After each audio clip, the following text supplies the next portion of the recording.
Hello, my name is Ayer Dunnigan, and welcome to my TED Talk style video on adverse childhood experiences or ACEs. So, some of you might be asking yourself, what is an ACE? Well, adverse childhood experiences is trauma related events that happen to children. And as educators, it's very important to consider these when you are working to educate these students in your classrooms in a learning environment. So, adverse childhood experiences, or ACEs, represent a critical and urgent issue in our educational systems and communities nationwide. These traumatic events, ranging from physical and emotional abuse to household dysfunction, including pervasive issues like bullying, deeply affect millions of students in our schools. The consequences of these experiences are profound, influencing not just the emotional and psychological health of these young individuals, but also their ability to engage and succeed in educational environments. As educators, policymakers, and community members, we must address the widespread occurrences of ACEs with practical strategies and compassionate interventions. By doing so, we can mitigate their impacts and foster an educational landscape where all students can thrive and succeed unburdened by the shadows of trauma. Trauma can present itself in many different shapes and forms, but being mindful of the trauma that these children have experienced can help you better address what needs that student has and how you can help them be successful in the classroom. So, in this talk or discussion, we will focus specifically on bullying, a prevalent and damaging form of ACE that affects countless students across the nation. Bullying stands out as a particularly insidious problem because it directly impacts the school environment and the student's ability to feel safe and supported. A striking statistic highlights the urgency of addressing this issue. According to the National Center for Educational Statistics, about 20% of students aged 12 to 18 reported being bullied at school. This significant percentage underscores the widespread nature of bullying and its potential to affect every fifth student in a classroom setting. Such statistics call for immediate action and remind us of our profound responsibility to protect and empower our students. Understanding, preventing, and responding effectively to bullying can significantly enhance all students' educational experiences and outcomes. With this in mind, this is why it is important for us as educators to have an inclusive and equitable classroom. Creating an inclusive and equitable classroom environment that considers adverse childhood experiences, or ACEs again, and trauma is not just significant, it is a vital duty for educators. Here is why. So first, we have enhanced learning opportunities. Despite the significant barriers that trauma can create in students' learning processes, we can make a difference. Creating an environment that acknowledges and supports these students can help mitigate these effects, enhancing learning opportunities for all students. Second, emotional safety and security. An inclusive and equitable classroom is not just a nice to have, but a necessity. It is the foundation for students to participate fully in their educational experiences. Students who feel secure are more likely to engage, contribute, and take academic risks. This is a crucial aspect that we cannot afford to overlook. Third, improve student relationships. Excuse me. Classrooms that consider ACEs and trauma have the potential to foster empathy and understanding among students. This understanding can lead to not just improved relationships, but a supportive peer network, which is particularly beneficial for students dealing with trauma.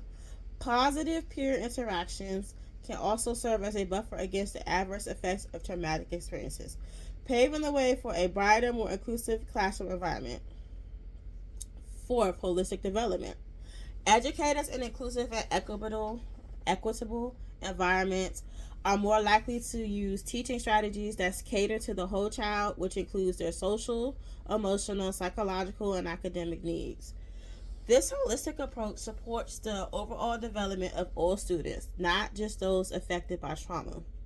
Fifth, reduction in behavioral problems. Understanding and addressing the root cause of behavioral issues, many of which may stem from trauma, can decrease these problems. When students' emotional and psychological needs are met, they are less likely to exhibit disruptive behavior, which creates a better learning environment for everyone. 6. Cultivation of resilience. By actively supporting students through their trauma, educators can help cultivate resilience. Resilient students are more likely to overcome challenges and succeed academically and personally. This resilience building is crucial for school success and life beyond the classroom. And lastly, promotion of equity. Trauma does not affect all students equally. It disproportionately affects students from specific racial, economic, and social backgrounds. An inclusive and an equitable classroom works against these disparities, ensuring all students have equal access to educational resources and opportunities, regardless of their background or personal challenges. To summarize, considering ACEs and trauma in classroom settings is essential for fostering an environment where all students can feel safe, supported, and ready to learn. This approach benefits those who have experienced trauma and enhances the educational experience for all students, promoting a more compassionate, understanding, and effective learning environment. The experience of ACEs or traumatic events can profoundly impact a student's learning, motivation, and behaviors in several ways. So,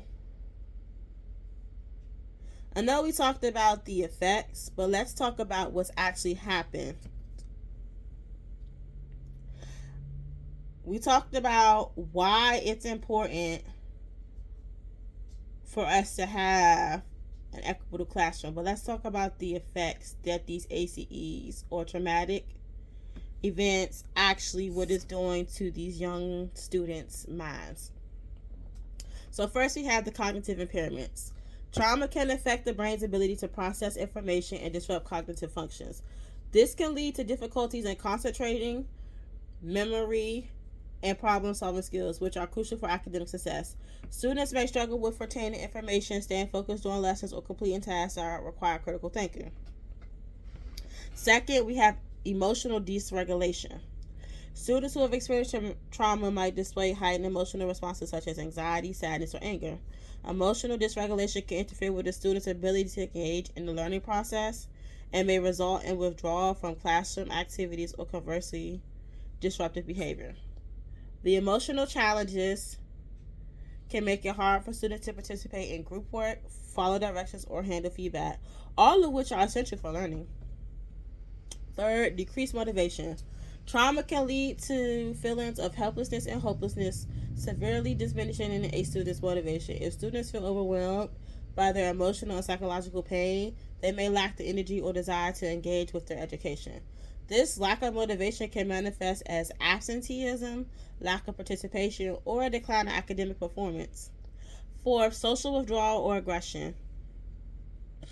Trauma can alter a student's social interactions. Some students may become withdrawn, avoiding interactions with peers and teachers, which can isolate them and reduce their access to social support and educational opportunities. Others might become aggressive, leading to conflict, strained relationships, and further disengagement from the school community. Fifth, physical symptoms and fatigue. Trauma-related stress can lead to physical symptoms like headaches, stomach aches, and general fatigue. These symptoms can make it difficult for students to attend school regularly or stay alert and active during the day. Physical discomfort can distract from learning and limit students' ability to participate in academic and extracurricular activities. And lastly, risk-taking behaviors. Trauma can lead to increased risk-taking behaviors. This might include acting out in class, engaging in fights, or experimenting with drugs and alcohol. Such behaviors can disrupt the learning environment not only for the individual student but also for their classmates. Understanding these impacts is crucial for educators, underscoring the need for trauma-informed schools approaches. By recognizing and addressing how trauma affects learning, motivation, and behavior, educators can better support effective students and create a more effective and inclusive learning environment for all. So, what is the impact of bullying on learning? What do we think? Let's talk about it. So, adverse childhood experiences such as bullying can have profound and lasting effects on a student's learning, motivation, and behavior. Bullying, as a specific form of ACE, can disrupt a student's educational journey in several significant ways. First is the impact on academic performance. Students who are bullied often experience difficulties in concentration and memory, which are critical for learning. The stress and anxiety caused by bullying can lead to decreased cognitive function, making it harder for students to process information and perform well academically. This can result in lower grades and a decline in overall academic achievement. Second, decreased engagement and participation. Fear and discomfort in the school environment can lead bullied students to withdraw from class participation. They might avoid speaking out or engaging in group activities for fear of attracting further bullying. This withdrawal affects their learning and limits their opportunities for social interaction and collaboration. Essential for academic and personal development. Third, increased absenteeism. To escape bullying, students may resort to skipping classes or not attending school altogether. Chronic absenteeism is not only hampers their academic progress, but also reduces their engagement with the school community, leading to a cycle of isolation and decreased school attachment. Fourth, behavioral changes. The experience of being bullied can lead to various behavioral issues. Some students might become aggressive and act out, mirroring the hostile behaviors they are subjected to. Others might become more subdued and passive. Such behavioral changes can disrupt their learning and that of their peers, leading to disciplinary actions and further affecting their school experiences. Fifth, reduced motivation and self-esteem. Bullying can severely impact a student's self-esteem and self-worth. This loss of confidence can diminish their motivation to succeed academically and participate in school activities. Students might begin to believe they are incapable of success, which can stifle their ambition and drive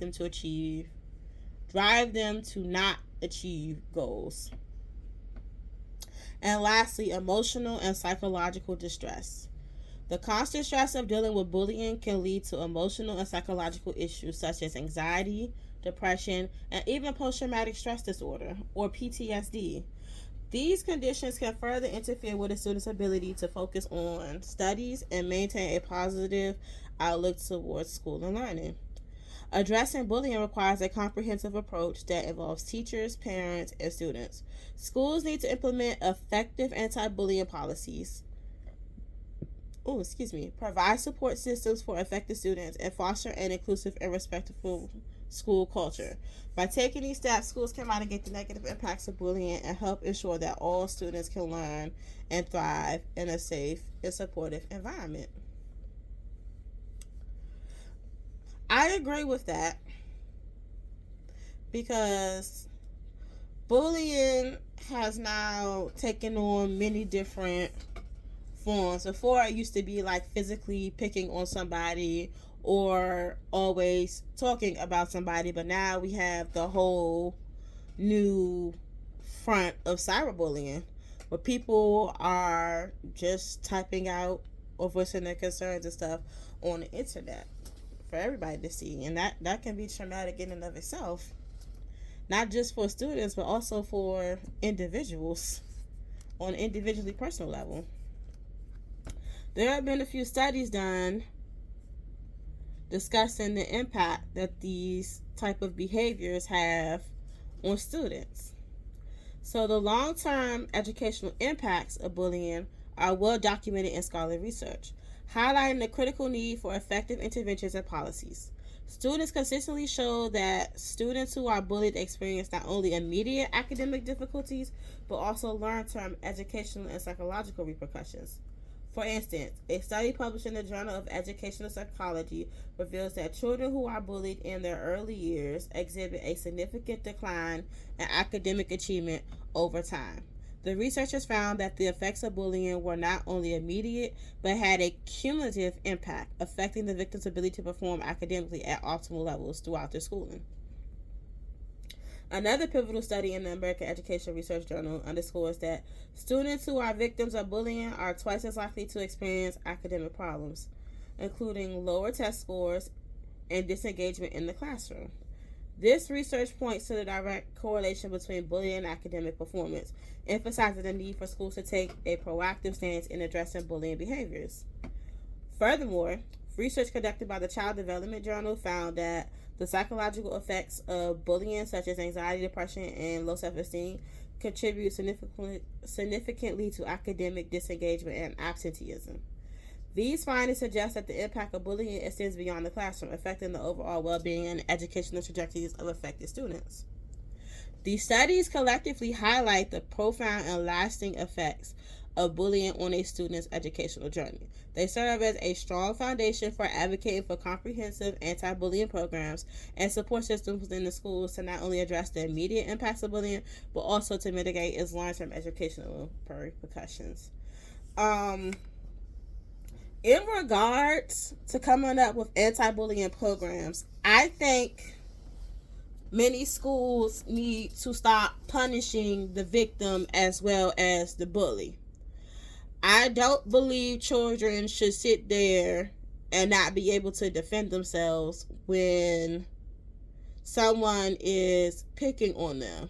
But the moment they respond back and retaliate and take it into their own hands, even though they follow the proper steps by notifying a teacher, notifying their parents, notifying administration, and doing XYZ, but nobody seems to be doing anything because of the overall policy. Doesn't matter, the child threw a fist and a punch, so now they have to be punished. I feel like that's a traumatic experience in and of itself, having these students pretty much be like, what's the point of even speaking up about what is happening if nobody is going to do nothing and I'm going to get in trouble too? Do I sit back and let this continue happening, or do I speak up and just get in trouble too because I'm being bullied? I don't think the current system that's in place is fair, but it's going to take some time and effort and hopefully some more studies so we can figure out a better approach to the current one that is in place. It feels like we're not really helping these babies. But to my future educators, there are some suggestions for creating a safe classroom environment. Creating a safe classroom environment that supports students who have experienced trauma involves intentional strategies and practices that foster a sense of security, belonging, and understanding. Here are 3 suggestions for educators to consider. First, establish and maintain clear boundaries and rules. Consistency and predictability can help create a safe environment for students who have experienced trauma. Establish clear, consistent rules and routines that are communicated and enforced in a fair and understanding manner. This predictability helps reduce anxiety. This predictability helps reduce anxiety and uncertainty, making this classroom a more secure and controlled space for learning. It is essential that these rules also emphasize respect and kindness, creating a community where all students feel valued. Second, incorporate trauma-sensitive practices. Adapt teaching methods and classroom management strategies to be sensitive to the needs of trauma-affected students. These can include flexible seating charts, flexible seating options, allow students to choose where they sit to give them control of their environment, mindfulness and relaxation techniques, integrate short mindfulness exercise or relaxation breaks into the school day to help manage stress and anxiety. And then third, sensitive handling of triggering content. Provide warnings or alternatives for content that may be triggering and offer a safe space where students can go if they feel overwhelmed. And then lastly, we have foster a supportive and inclusive community. Build a classroom culture where all students feel they belong and are understood. This can be achieved through peer support programs. Encourage peer mentoring and support groups to help students with connections to support each other. Regular check-ins. Have regular one-on-one or small group check-ins with students to allow them to share their feelings and concerns in a safe and confidential setting. And lastly, community building activities. Engage the class in activities that promote teamwork and understanding, such as group projects, cooperative games, and discussions about diversity and empathy. By implementing these strategies, educators can create a classroom environment that acknowledges the impact of trauma and actively works to accommodate and support students affected by it. This approach aids in the healing process and enhances the overall educational experience for all students. But our goal doesn't stop at the classroom. Our goal doesn't stop at the classroom. It can also happen in the homes too. By partnering, as educators, by partnering with families, we can better help to serve these students. Partnering with families is essential for effectively supporting students experiencing trauma. Here are 2 ways teachers can collaborate with families to enhance the support provided to these students. First, open and regular communication. Establishing a strong, trust-based communication channel between teachers and families is crucial. Teachers should initiate regular updates on the students' progress and concerns that may rise. Using a compassionate and non-judgmental tone, this communication should be two-way, encouraging families to share insights into the child's behavior at home, any recent changes or stresses in the child's life, and what strategies have been effective and ineffective in the past. This ongoing dialogue helps ensure teachers and families are aligned in their approaches and can respond promptly and consistently to the students' needs. The practical implementation is teachers can set up scheduled meetings, use communication apps, or maintain a communication log that both parties can access. It is also essential to ensure that the communication method is accessible and convenient for the family, taking into consideration factors like language preferences and access to technology. And secondly, collaborative support planning. Teachers can work with families to develop a personalized support plan that addresses the student needs. This plan can include academic accommodations, behavioral strategies, and social emotional supports tailored to the student's experiences and trauma symptoms. By involving families in the planning process, teachers can gain valuable insights into the student's strengths, challenges, and support systems at home. The practical implementation of this collaboration can be facilitated through face-to-face meetings where both parties can discuss and agree on the support strategies. The plan should be reviewed and adjusted regularly based on the student's progress and changing needs. Teachers can also provide families with resources and training on trauma-informed practices to ensure consistency and support at home and at school. By engaging in open communication and collaborative planning, teachers and families can create consistent and supportive environment for students experiencing trauma, promoting the academic success and emotional well-being. All this together can help us build a preemptively safe and positive classroom. The importance of educators creating a safe, positive, and inclusive classroom environment for students who have experienced trauma cannot be overstated. Such an environment plays a critical role in the healing process and in fostering successful educational outcomes for these students. Here are several reasons why this is important. 1, it enhances a sense of safety. Trauma can leave students feeling vulnerable and unsafe. A predictable classroom where routines are consistent and clear boundaries help establish a sense of security. In a safe environment, students are more likely to engage in learning and participate in the class activities without the constant fear of unexpected events or triggers. 2nd, it supports emotional regulation. A positive classroom climate that promotes understanding and acceptance can help students manage their emotional responses. Educators who use trauma-informed practices such as recognizing signs of emotional distress and responding with empathy and support help students feel understood and less isolated from their experiences. This understanding can reduce behavioral outbursts and improve students' ability to regulate their emotions. 3rd, it builds trust. Trust is often shattered after traumatic experiences, making it difficult for students to form healthy relationships. A consistent and caring approach from educators can gradually rebuild trust. When students feel they can trust their teacher and classmates, they are more likely to express themselves, seek help, and engage more deeply with the academic material. 4th, promotes inclusivity and reduces stigma. An inclusive environment where diversity in experiences and backgrounds is respected and valued helps normalize discussions around trauma and mental health. This openness can reduce stigma and make students more comfortable sharing their experiences and seeking support, fostering a community where students support each other. 5th, facilitates academic success. Trauma can interfere with cognitive functions such as memory, attention, and executive functioning, impacting academic performance. A supportive classroom environment can accommodate these challenges through tailored instructional strategies, additional support, and academic adjustments. This not only helps in closing the achievement gap, but also boosts the student, self-esteem and motivation. Forgive me, I'm a little tired.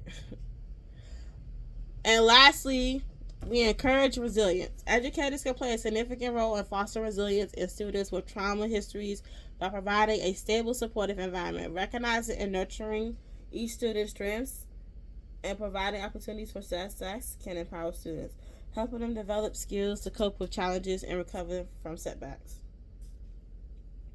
Essentially, a safe, positive, and inclusive classroom serves as a crucial foundation for healing and growth for students who have experienced trauma.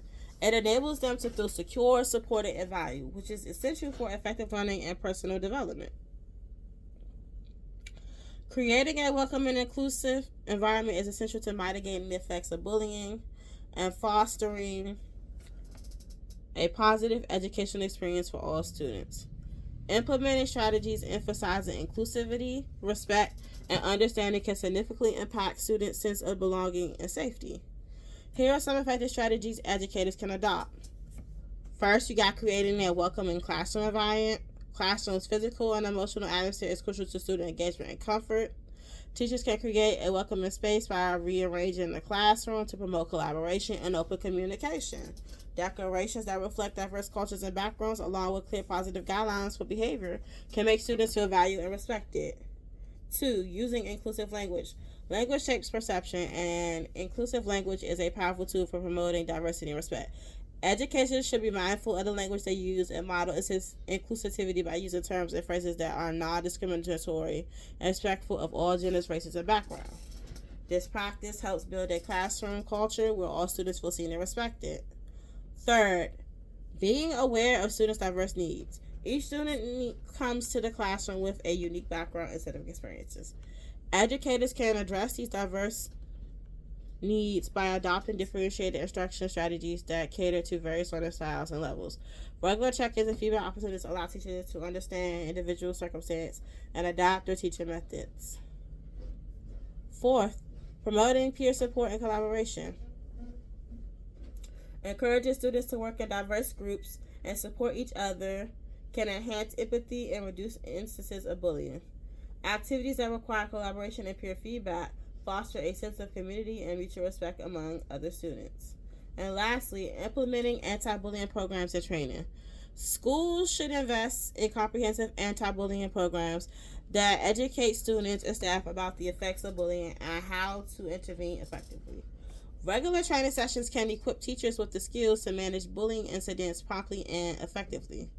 By integrating these strategies into daily classrooms, educators create a nurturing and supportive learning environment that discourages bullying and promotes positive social interactions among students.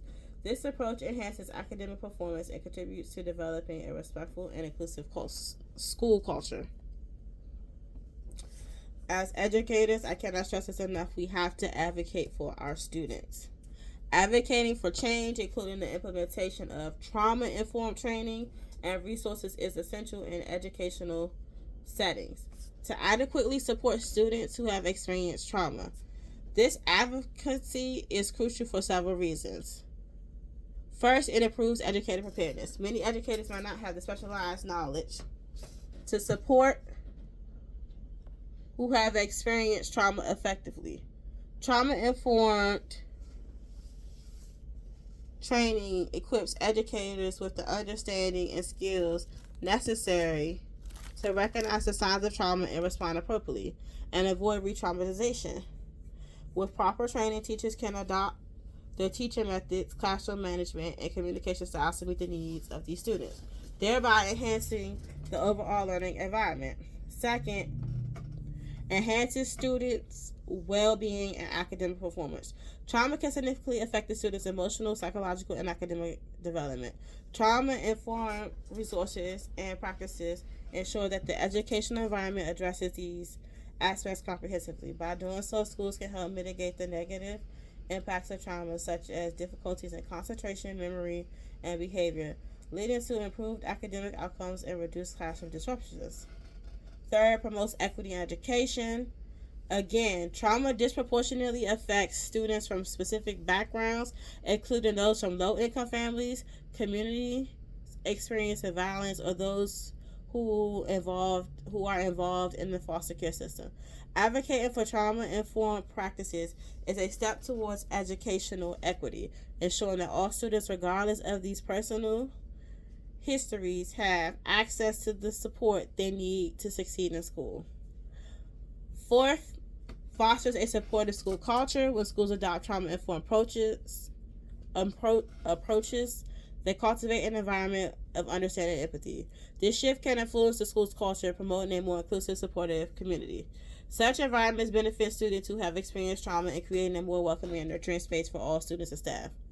Fifth, encourages policy change and resource allocation. Advocacy helps raise awareness among policymakers and education leaders about the importance of trauma-informed education. This awareness can lead to policy changes and the allocation of resources that support implementing trauma-informed practices across more schools. Funding can be directed towards professional development, specialized staff positions, and resources that support mental health and emotional well-being. And lastly, it builds community and parent engagement. Advocating for trauma-informed practices also involves parents and community members, fostering strong relationships between schools and families. When parents and caregivers are informed and engaged in trauma-informed approaches, they can better support their children at home, creating a consistent support network that spans both home and school environments.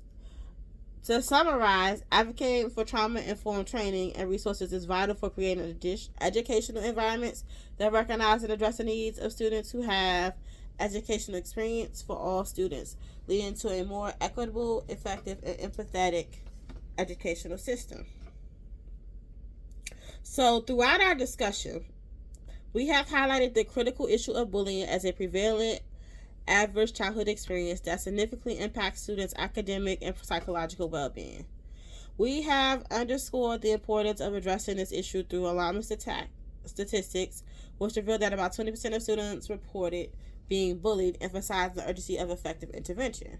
We delved into scholarly research that illustrates the long-term educational repercussions of bullying, including decreased academic performance, increased absenteeism, and lower self-esteem. These studies make a compelling case for proactive measures to combat bullying and support affected students. Furthermore, we explore practical strategies to foster a more inclusive and supportive educational environment. These include creating a welcoming classroom atmosphere, using inclusive language, and being attuned to students' diverse needs, promoting peer support, and implementing robust anti-bullying programs. Each of these strategies play a vital role in preventing bullying and building a resilient and compassionate community. As we conclude, it is imperative to recognize that educators, administrators, and policymakers are responsible for combating bullying and fostering a supportive educational environment. Therefore, I urge all stakeholders in the educational sector to prioritize and implement trauma-informed class practices in schools. By doing so, we can ensure that our educational institutions are safe, supportive spaces that promote all students' well-being and academic success. Let us commit to making these changes in policy and practice to create an educational landscape where every child can thrive, free from the fear of bullying. Together, we can transform our schools into environments where their safety and respect are foundations of learning. Thank you for coming to my TED Talk.